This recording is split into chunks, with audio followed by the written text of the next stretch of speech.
Hi. In this lecture, I'm going to try to synthesize a number of topics. One is, in a way, continuing with discussions that we've had over the last week about the subject of community.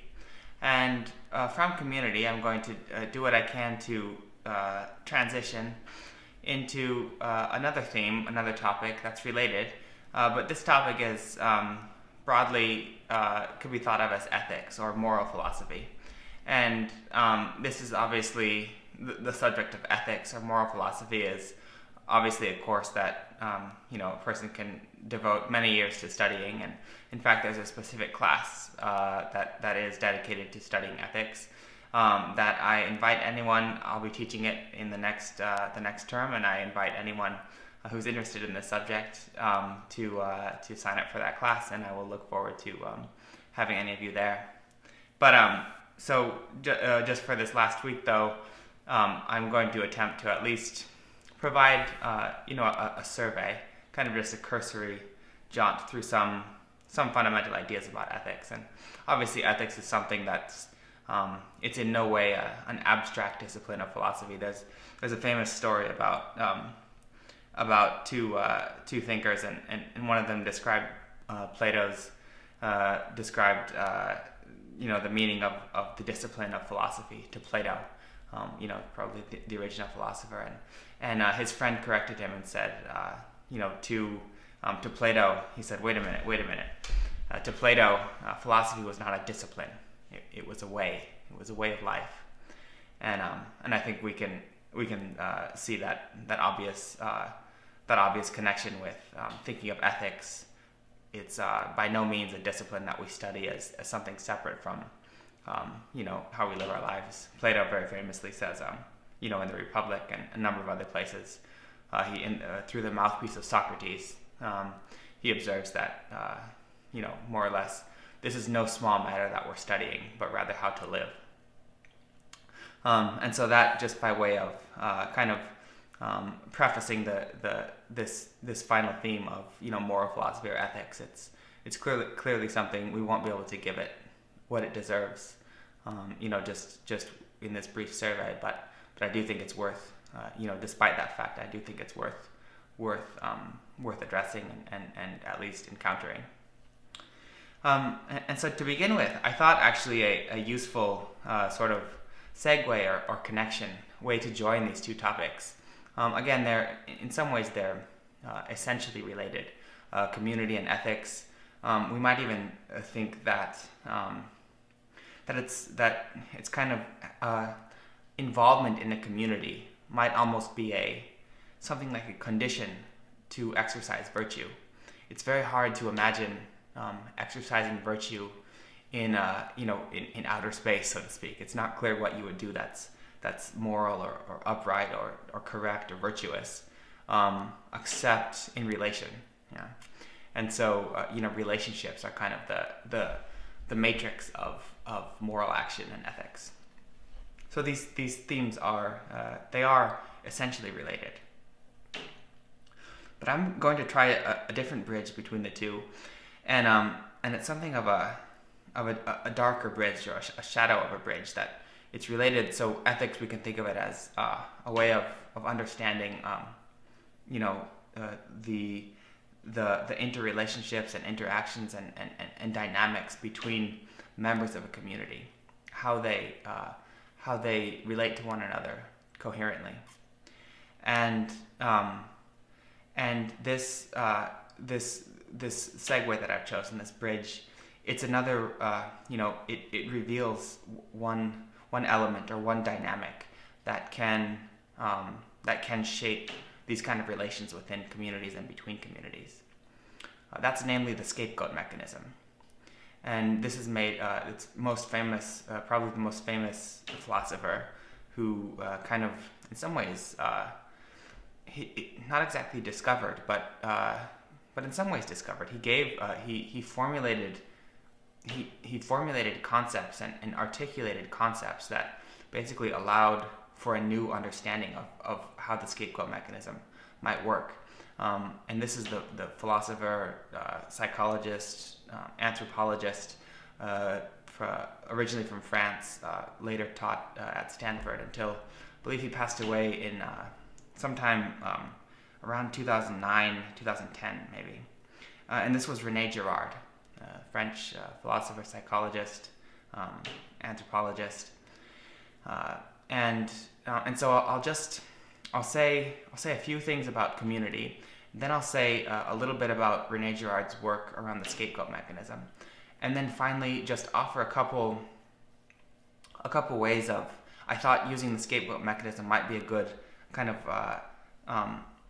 object lesson for how we might approach sort of like something to sink our teeth into in respect to various ethical theories, because the ethical theories by themselves, they might seem somewhat abstract, but if we have an example of the scapegoat mechanism, this might help us to sort of put the theories to work or see them in action, and then because that's ultimately what they're for. Okay, and so this is something of a recapitulation from what we've considered up until now, but we've been trying to explore the concept of community and the meaning of community. And just like, in the spirit of critical thinking that has kind of structured this whole class, or helped to orient this class, the spirit of critical thinking, we have, encountering the term community or the concept of community, rather than sort of immediately assuming we already understand it, in the spirit of critical thinking, and it's also, that same spirit is expressed by what Plato enjoins us in his famous parable of the cave, which is don't assume that you're already out of the cave, because that will ensure that you never attempt that kind of ultimate I'm tempted to say turning about, or transformation, where you begin to ask questions or something. And again, I think this really it captures in a pictorial form the spirit of critical thinking. As long as I think that I already know, I have kind of prevented myself from learning anything further. And so, encountering community, we think like, what does this actually mean? What is when we use the word community, what is the nature of community? There are we can come up with many different examples of a community, but what is it about all of those examples that make them, what do they share, right? What make them examples of just community and not something else? And something we came up with as a kind of sort of like the pith and marrow of community is something like diverse members and discrete members, but something joins them. They're not just atomic individuals, because otherwise that wouldn't be a community. It would just be an aggregate or like a collection. It wouldn't be a community. There's an internal relation amongst those members. It's not just an external relation. If it were external relation, we'd be in a community with anyone with whom we shared physical proximity or spatial proximity. And we know that sometimes spatial proximity facial proximity, that's probably a Freudian slip. Again, we're in the midst of Corona still, and so I have my mask, etc. Facial proximity is probably a Freudian slip on my part, so forgive me, but I think you'll understand. The spatial proximity, this might be, well, we could certainly think of it as a kind of a benefit or something that serves to foster community. But as we have explored up until now, we discovered that it's not a sine qua non. Certainly, it's not an essential condition for community. It's not a necessary condition. Certainly not a sufficient condition. Yeah, because again, if it were a sufficient condition, anyone with whom we shared spatial proximity would be considered a community member. And an example is imagine armies going into battle in the Middle Ages, for instance. Now it's totally different with drone strikes and technology. But imagine when you actually had to confront somebody on the field of battle. It would be strange. It would be really a strange kind of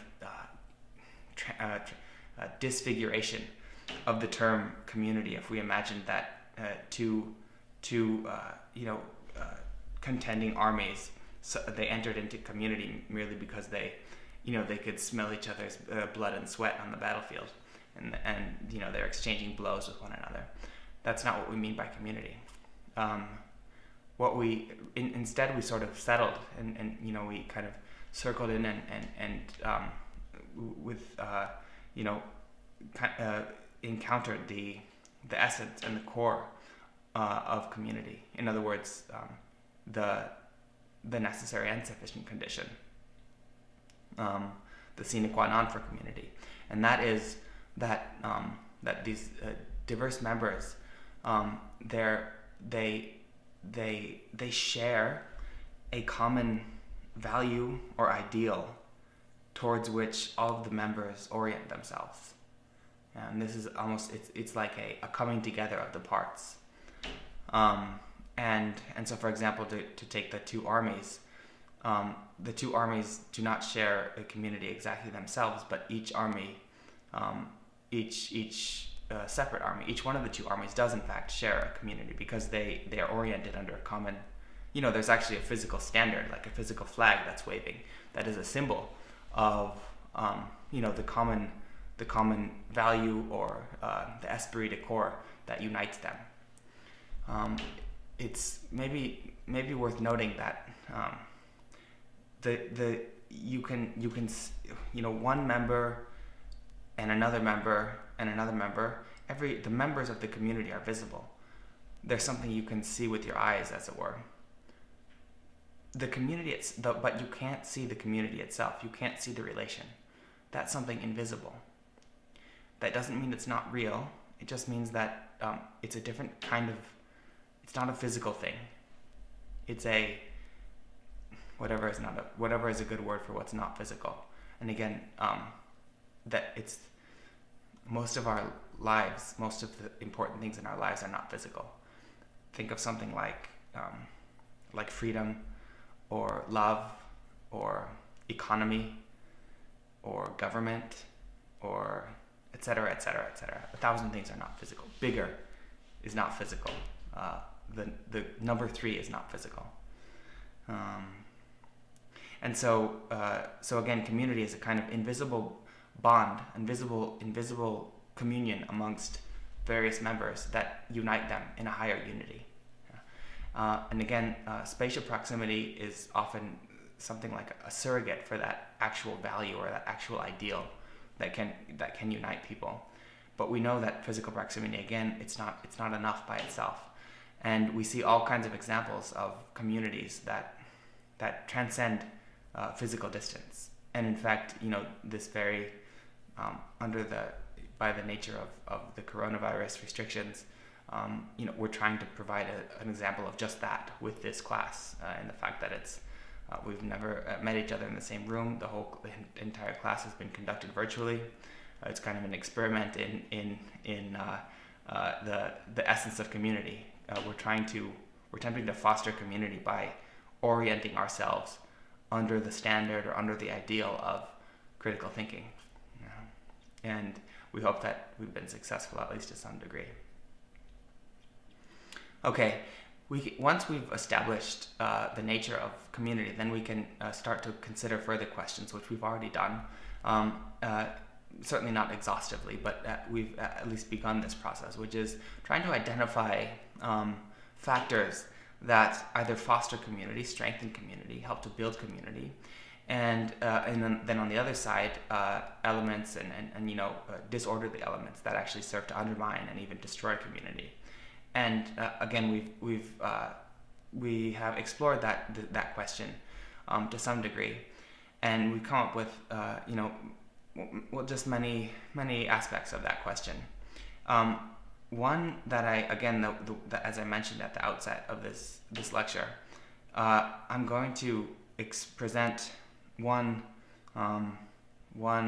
factor that can serve to foster community, but perhaps it comes at quite a great expense. And again, that is the scapegoat mechanism. This is, just to repeat, this is perhaps the most famous theorist of the scapegoat mechanism, is called René Girard. Originally born in France, later moved to the United States. And I'll give a little bit of a background of how he condenses this theory of the scapegoat mechanism out of a number of psychological and anthropological observations. The first principle to establish, it's the nature of the principle, it could be called the theory of memetic desire, and I'll try to unpack that and show what exactly that means. Thinking of desire by itself first, we ordinarily imagine that if we have an object of desire, for instance, the reason that we desire it is because it's somehow valuable, and so in other words, it's the value of the object that kind of entices us and magnetizes our desire. René Girard again, he's kind of like a exemplary critical thinker, because he doesn't naively accept that as the kind of, again, superficial understanding of desire that we have. Instead, he questions it and he analyzes it, and through observations also of just how people work, and especially you can watch this in kind of the ontological development of all creatures, but especially humans, have very complex structures of desire, but you can watch them like through childhood and then adolescence, etc. And René Girard actually he discovered that desire, a much more common and much more essential understanding of desire, actually sees desire as not something that is kind of that is directly correlative to the value of an object, and this is where the notion of memetic desire comes in. And he says, and I think he's right in this respect, but I encourage anyone to go out and make observations in the field. You can see this from the time that we're young children. We don't exactly come out of the womb knowing what to want, except merely in the most kind of fundamental physical needs. These are taken care of instinctually. They're instinctively endowed in us, like when the baby cries for the mother's milk. This is not something that the baby learns by imitation exactly. But the minute we have sort of more complicated second order desires that are beyond basic physiological needs, René Girard observes that these do not come from, they're not given to us. They're something that we learn, and they're something that we learn and develop in a very specific way. And that specific way is through imitation, hence memetic. Mimesis means imitation in Greek. And so his idea is that desire is in fact memetic. We learn what to want by looking at others around us and modeling our wants after them. And in fact, the wants, the desires, they don't come in kind of like discrete entities. They come as almost like elements of character. And what we really want actually is to be like those people who are because we don't just imitate absolutely everyone indiscriminately. We imitate the people that we're emulating. And so the idea is we kind of unconsciously or subconsciously want to be certain kinds of people. There's a really famous line from On the Waterfront, this classic film with Marlon Brando, and it ends with him saying, I could have been somebody. And that's a perfect encapsulation of this idea that he wasn't just trying to be a fighter for the sake of something other than this kind of character that he was trying to become, trying to emulate. And so his desires, the constellated desires around that character, those were functions of seeing this model and trying to become this model. We all have unconscious models that we attempt to approximate. This is it seems to be a psychological, anthropological fact about human nature, and so far it would seem relatively innocuous and probably pretty straightforward. This is, in some ways, this is where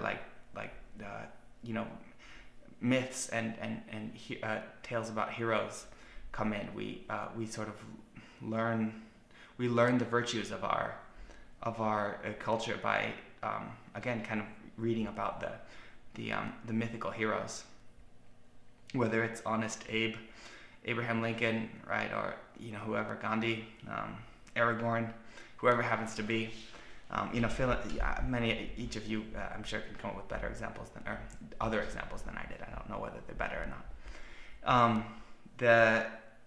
So the notion is that we are actually, again, always striving not only to, again, not kind of in abstract desires for things that have inherent value, but rather our desires are always situated within a community, and specifically in reference to somebody, some kind of character that we're trying to emulate. And so for that reason, we imitate what they want. We see this in action with, marketers know this, and advertising agencies, they know this. Because you will see in any kind of commercial, and I think the most expressive ones are often like beer commercials. And what they do is they don't say anything about the beer. They always present the beer as part of a lifestyle, like part of a kind of, it's like a certain kind of person drinks this beer, and you ought to wish to become this kind of person. But this is a perfect example of almost like inception through mimesis, inception of these desires in anyone who's susceptible to that advertising, that marketing.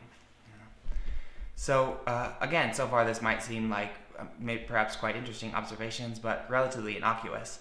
The reason, though, I said that the scapegoat mechanism can be something rather dark, perhaps, is that again, so once we've established these ideas, though, then we have to kind of let them play out, like take them further. And so imagine that people succeed in approximating their model. So you become closer and closer to this person that you're sort of looking up to. Again, we see an example of this in with children, like a son and the father. The son is continually modeling himself after the father. Funny stories about that, but everyone can fill in the blanks. At some point, though, and this, we think of adolescence as perhaps a turbulent period, and René Girard's theories gives us at least one way to understand what's happening. At some point, increasingly, the relation between the kind of the exemplar and the one who's trying to imitate this exemplar and emulate this exemplar, it becomes increasingly one not of, at first there's a very obvious hierarchical difference. There's somebody who's doing the imitation, and there's somebody who's being imitated, and it's a clear difference in hierarchy. But if this emulation and imitation is successful, increasingly they become peers, and the minute they are peers, because again this notion of we don't desire things in abstraction from other people around us, we actually learn to desire the same things as the people around us. This inevitably leads to conflict and even violence. The reason being that once you're a peer with somebody, you converge around the same objects of desire. And when everyone converges around the same objects of desire, this is, conditions rife with conditions for conflict. Because your peers will then become your rivals, because you are all seeking the same object of desire. René Girard observed this as kind of anthropological fact among various tribes, that the community, the tribe, will tend to enter into cycles so at first originating in memetic desire, cycles of memetic violence. And the violence is kind of, it might seem like something different than desire, but in fact it's just a kind of the fruition of desire. So it's desire, but just further along in its process of it's the same thing, but just having taken one step further. It's the same way, like you might not be able to immediately recognize if you saw kind of snapshots. You might think that an apple blossom is different from an apple, is different from a rotting thing on the ground in October, November, or whatever. But in fact, they're the same thing, just viewed at different processes along this metamorphosis. So in the same way, memetic desire becomes memetic violence exactly for that reason. That pretty soon there's a rivalry, two opposing parties converge on a single object of desire. Somebody fires the first shot, strikes the first blow, and then back and forth, this kind of retribution. And this can spiral into almost like vendettas and feuds that can actually, we know how violence, it's contagious. And so René Girard observed that every community that's endured, every tribal community that endured, has found ways of mitigating the risks of this kind of memetic conflagration, we could call it. And his what he observed is almost by analogy, if you have a pot of water and it starts to simmer and then it starts to boil, and then it's like a rolling boil, and it's gonna and you can kind of lift the lid and let the steam off. So in the same way, you can almost imagine it's like a evolutionary bottleneck, and the tribes and ancient cultures that survived were cultures that were able to make use of this, like in the same way that you can lift the lid, and it's a mechanism for discharging the pressure. Or in a pressure cooker, you have a valve and it releases the pressure. Well, in the same way, it's tribes and civilizations and cultures that have discovered a way to take advantage of the scapegoat mechanism, that have survived and continued on. And we might even say, it's hypothetical, but it's plausible that any tribes and cultures and civilizations that didn't find a way to capitalize on this, certainly up until a certain point, things start to change to some degree within the last maybe 2,000 years. But nevertheless, it's still perfectly relevant. There's just new developments and new complications. But it's much purer, much simpler expression of this in more traditional tribes. They found a way of through the so in the same way you have a mechanism of releasing a pressure valve in like a boiling, in a pressure cooker. In the same way, the scapegoat mechanism can serve to discharge this memetic violence, which otherwise might threaten to destroy the tribe, the community, the culture. In a very basic sense, we can look at this as, again, going back to the essential definition of community, it's diverse, discrete members who share in something, a value, an ideal, a principle. So they're kind of united under the standard of something. Yeah. One thing that can foster this kind of community, and sometimes it's even employed as like a surrogate or a substitute for actual community, is union against a common enemy. So if you can identify a common foe or a common threat, the bad guy, de facto, you suddenly have something that you share. It's something of an ersatz community because it doesn't really share. It's dependent on something other than itself. You might imagine like a true community has its value and its ideal as its defining idea, basically. Like that's what the community is. You describe it by the idea or the value that unites it. Again, there's a way of kind of employing a surrogate, which is you actually can define a community by what's other than it, which is its enemy, its opposite. It's some kind of adversary. And this is, in some ways, this is what the scapegoat mechanism does. Imagine a community in turmoil. Everyone is at each other's throats.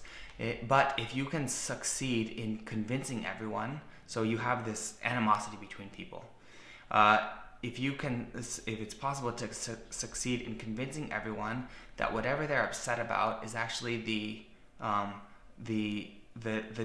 doing or the fault of one single person or one single group, suddenly you can almost as if by magic. And in fact, the ancient peoples thought of this as magic. And this is, according to René Girard, this is the origin of many of the gods and the idea of, in fact, offering sacrifice to the gods. The gods look favorably upon you if you offer sacrifice to them. The sacrifice is, of course, the scapegoat. And in some ways, they're right. And in some ways, they see things more clearly than we do today, because this works. In other words, if you have a community that's in turmoil, but you can succeed in convincing the members of that community that in fact they have a single enemy, and they don't have, it's not everyone at each other's throats anymore, you, again, almost as if by magic or almost as if by divine intervention, you transform and transmute this animosity into unanimity. Unanimous means of one animus. Unanimous, it's single animus. Animus means soul in Latin. So you suddenly, again, you purify the community of all of its disorderly elements, and suddenly everyone is united unanimously against the single enemy. Again, in the traditional cultures, this enemy was offered as a kind of sacrifice to the gods, as almost like a propitiation, or showing the gods the appreciation to the gods for having given the community their blessings, and again sort of united these these discordant members. Obviously, so you have a clear efficacy of the scapegoat mechanism, like it works for what it's supposed to do, which is almost like discharge violence and reset things, like begin a cosmic cycle again from the almost like the Edenic period, where everyone is the lion lays down to the lamb, etc. But obviously you have to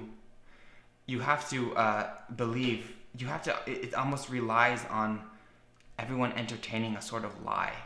Like everyone has to suspend disbelief and actually take for granted that this sacrificial victim, the scapegoat, is in fact guilty of all of the sins that are laid upon this victim's back.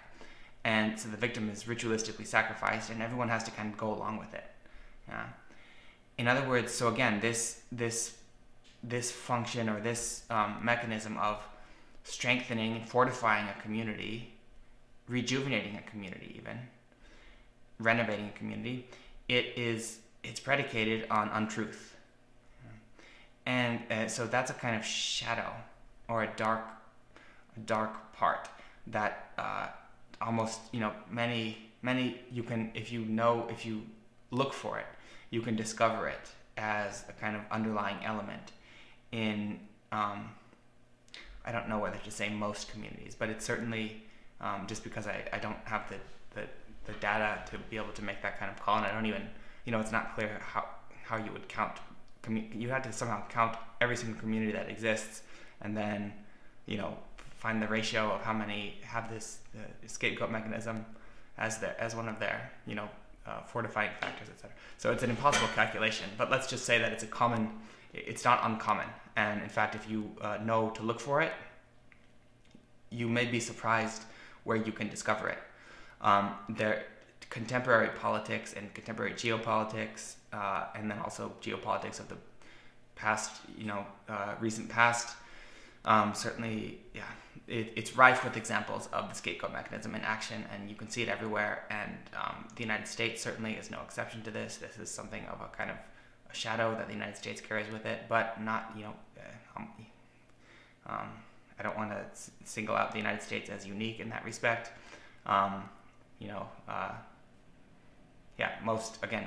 Certainly most political entities carry this kind of shadow behind them.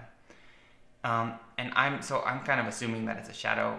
That's something that, though, I want to actually kind of sort of suspend judgment upon until I, in the final part of this lecture, try to come at the scapegoat mechanism by way of various theories of ethics. So I hope that by now at least the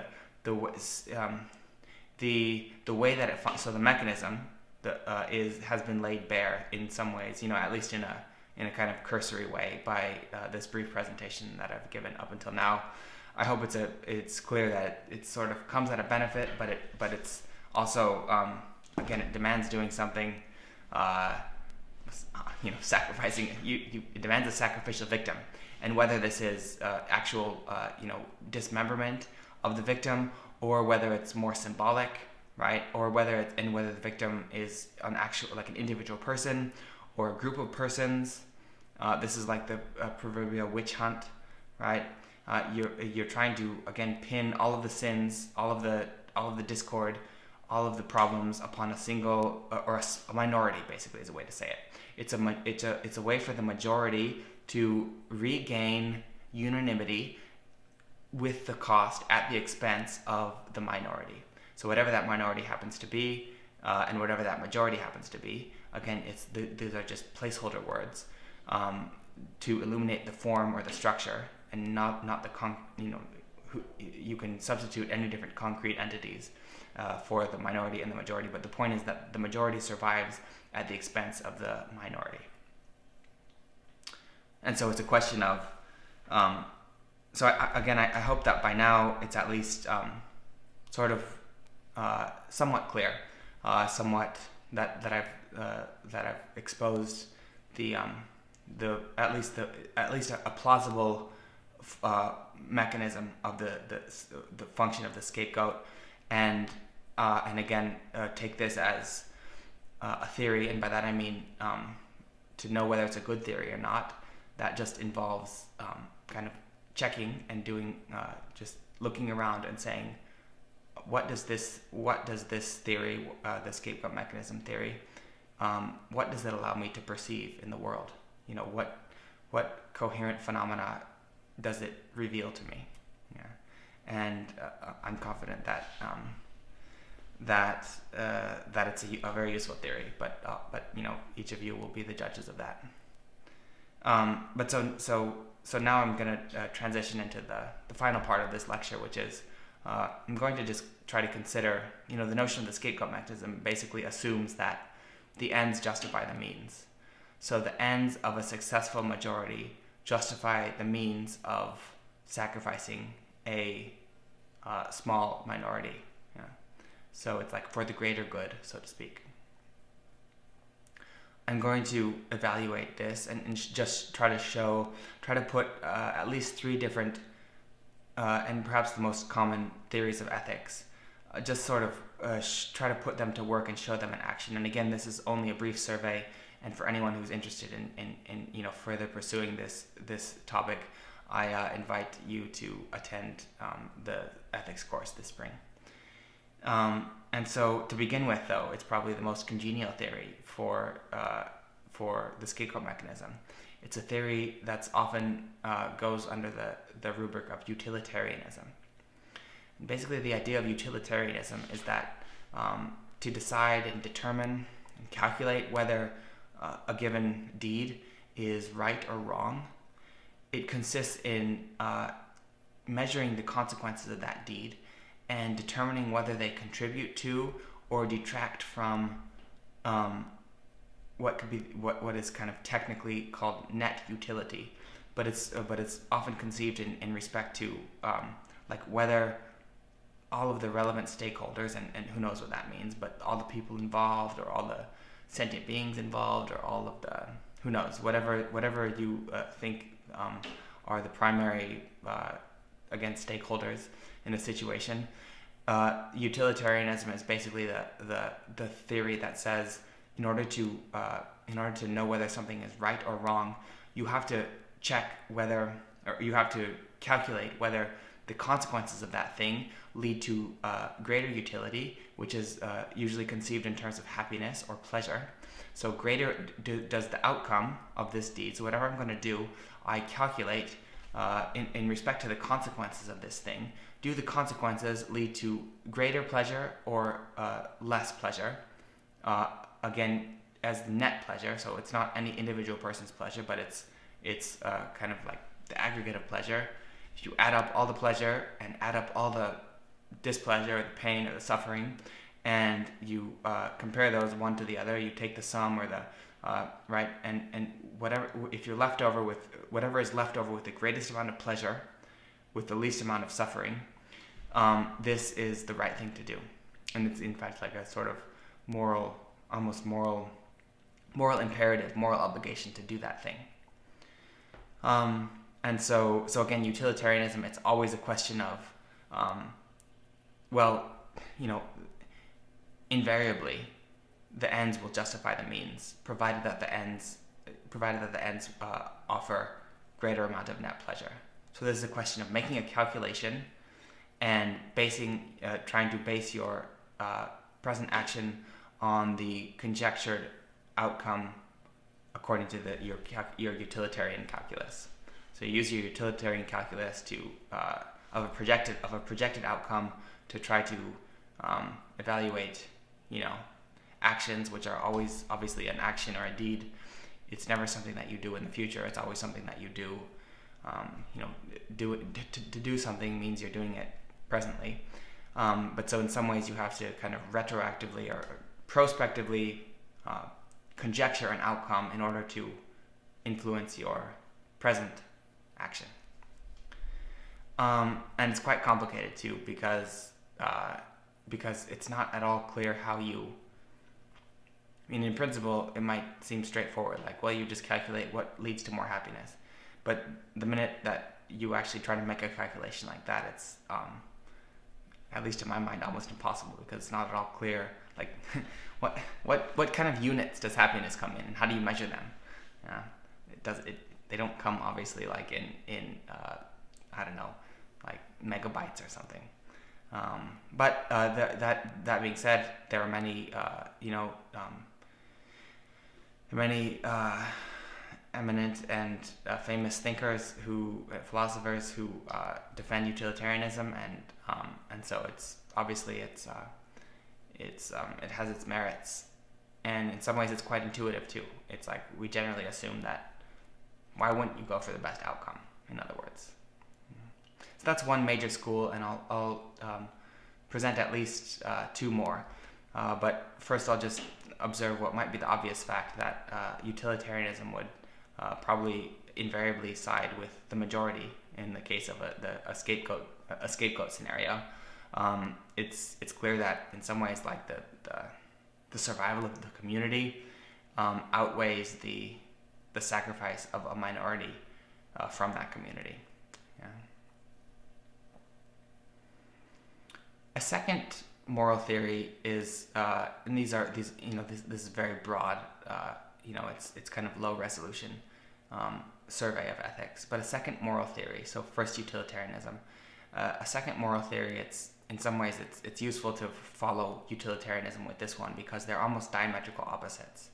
So whereas utilitarianism takes as its departure point the outcome or the consequence of a given action, this second moral theory that I'm going to cover, it's often called deontology. And this is just a Greek word. Deontos means duty. It's a Greek word for duty, so it's duty-based ethics. This ethical theory, rather than utilitarianism, again, it takes kind of its measure as the consequence or the outcome of a given deed. Deontology, again, it almost disregards the outcome. And that might seem crazy, but I'll explain the basis for it. It almost disregards the outcome, and instead it emphasizes and focuses on the motive behind the action. And whereas utilitarianism asks whether the deed promotes net happiness or net pleasure, deontology asks whether the motive for this deed is consonant with your duty, with the duty of the one performing that deed. Immanuel Kant is a German philosopher from the 18th century, and he's among the most famous proponents, and he articulated one of the most famous iterations of a deontological ethic. But that being said, there are many other examples, and in some ways, like the Ten Commandments and the Decalogue from the Old Testament are an example of deontological ethics. They're a little bit different. They're substantially different than what Kant offers. Because in some way Kant actually, like his whole enterprise is actually to create an ethics that's based on reason, kind of reason with a capital R, rather than theologically based ethics. And so that's an obvious contrast with something like the Ten Commandments. So they are also deontological ethics in respect to the agent, or the point is like whether the motive of your action is consonant with those duties that are laid out in the Decalogue. But obviously, it's also an example of what's sometimes called divine command theory. In other words, a divine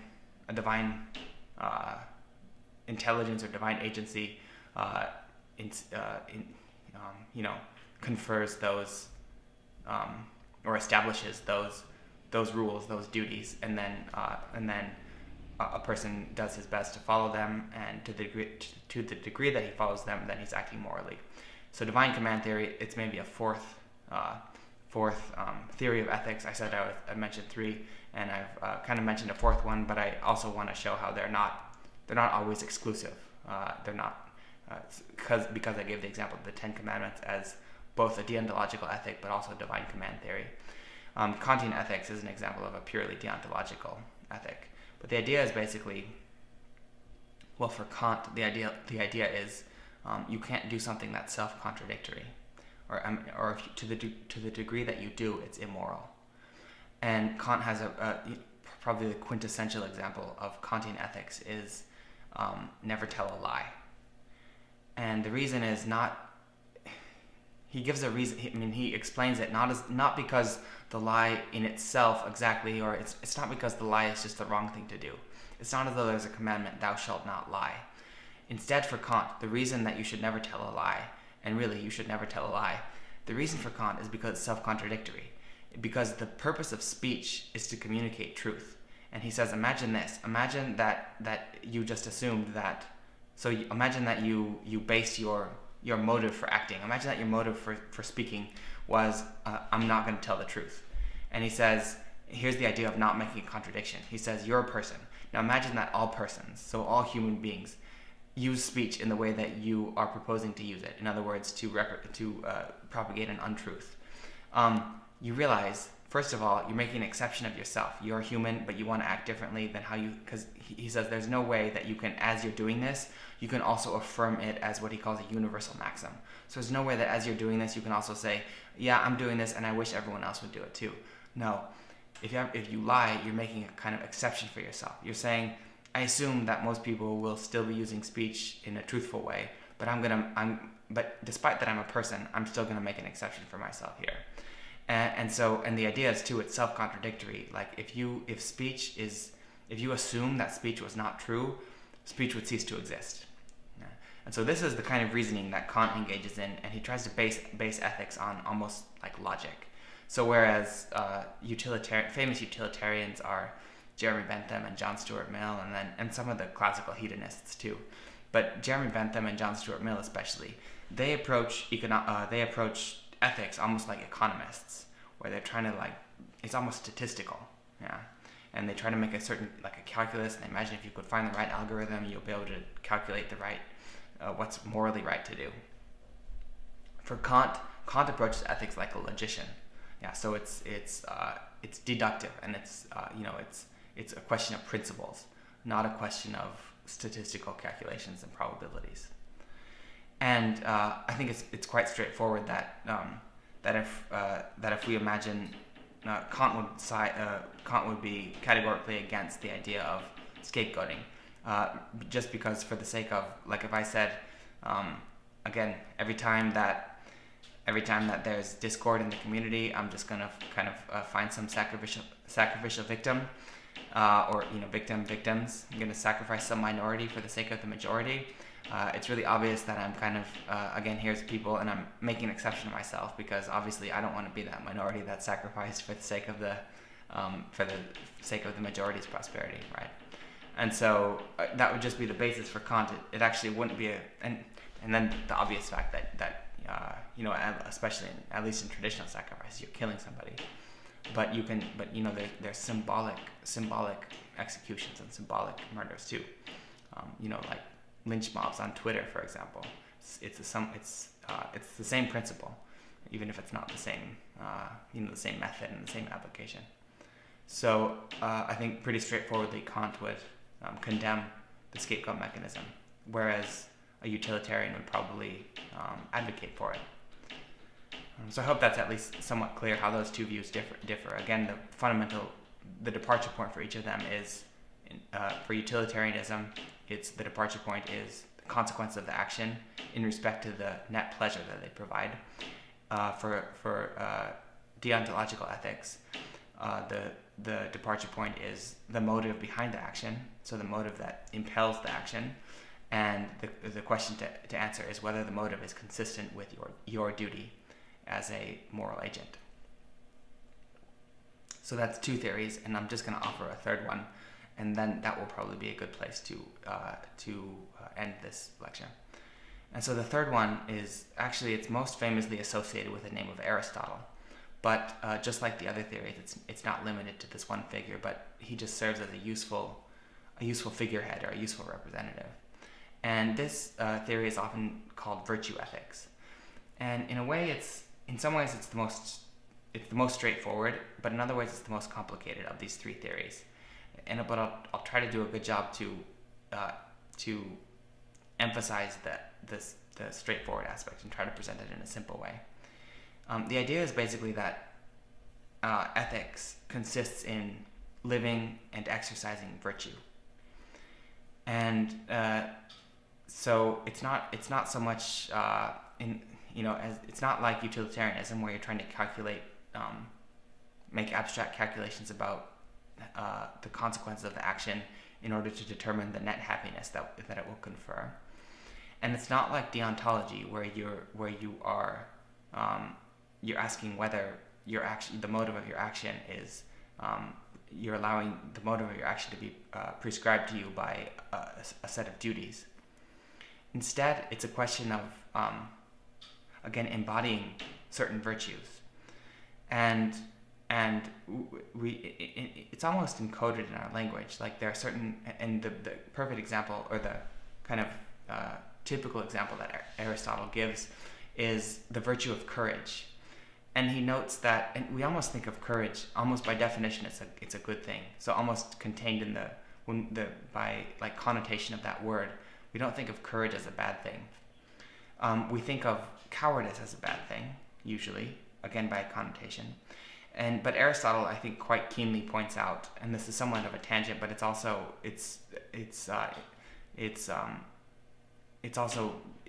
to understand his theory without making this observation. It's that a virtue it's never just the opposite of a vice, but it's rather always the balance. It's kind of the what he calls the golden mean, or in Latin the aurum mediocritas. Between, I said it in Latin, Aristotle's works are made famous in Latin because of the translations that were translations of Aristotle's Greek into Latin. And so the golden mean, his idea is that a virtue is not actually opposed to a vice as an opposite. It's rather a balance between two vices. And so the quintessential example that he gives is courage.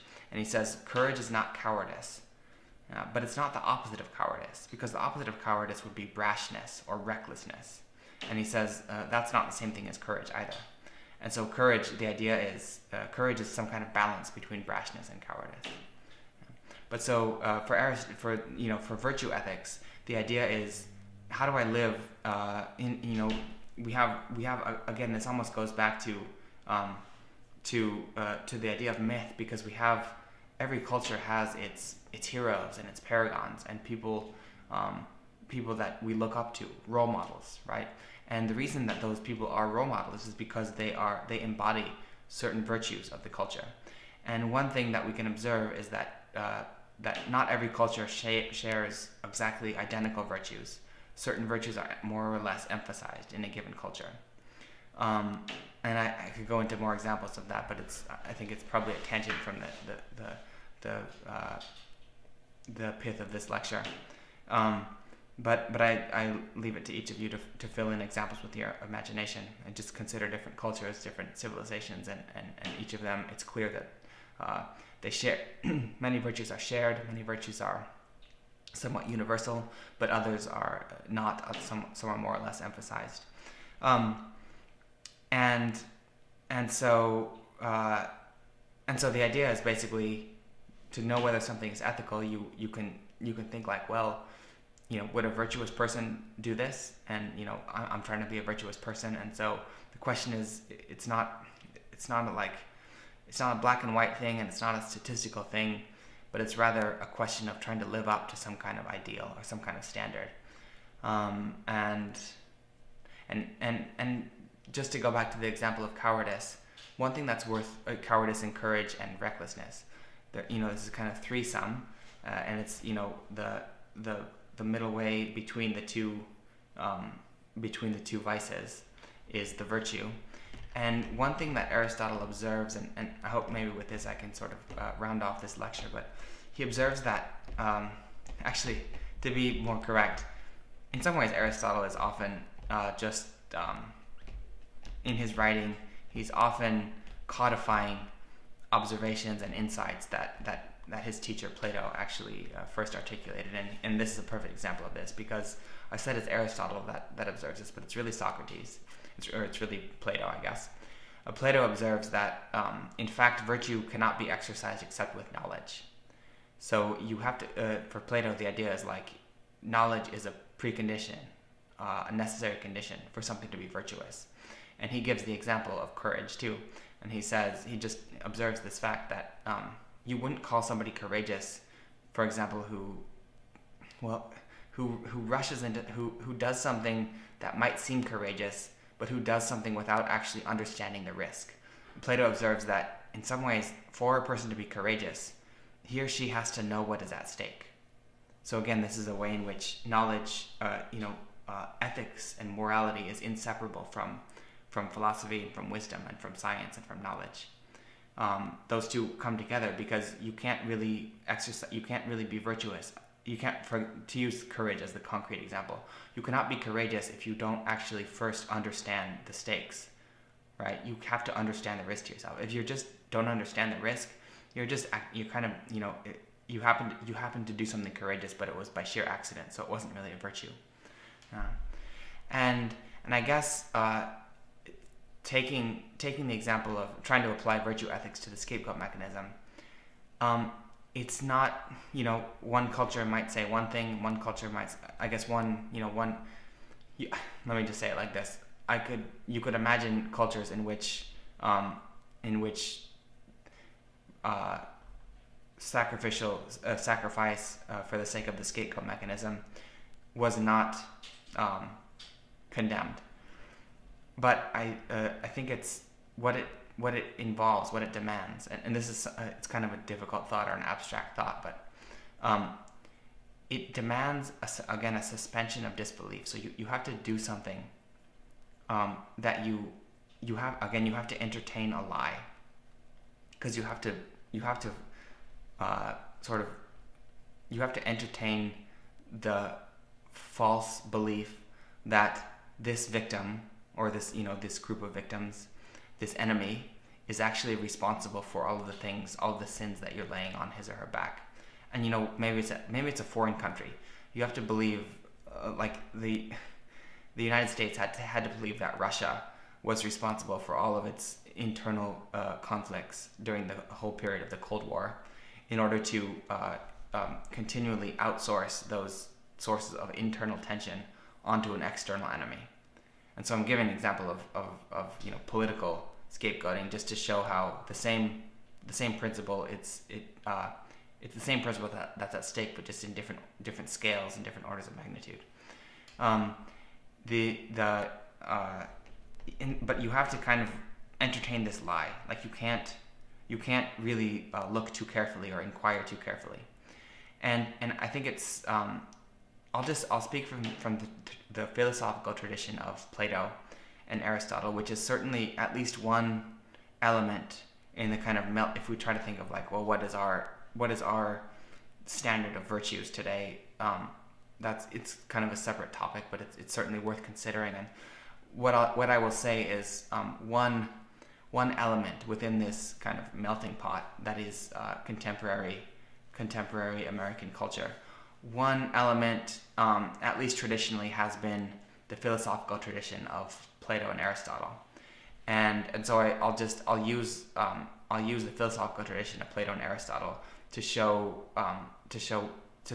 give an example of a virtue ethics approach that basically unequivocally would condemn the scapegoat mechanism, and that just goes back to the idea that I've already mentioned, that it involves actually turning away from truth. And Plato, famous for his definition of philosophy as the kind of philosophy literally means like affinity for or striving toward truth, love of truth, literally, and so it's clear that Socrates famously says like, I'm not wise, but I said love of truth, love of wisdom. It's what it literally means. Philosophy is love of wisdom. And Socrates is very famous for his statement that I'm not wise, but one thing I can say about myself is that I do love wisdom and I do seek wisdom.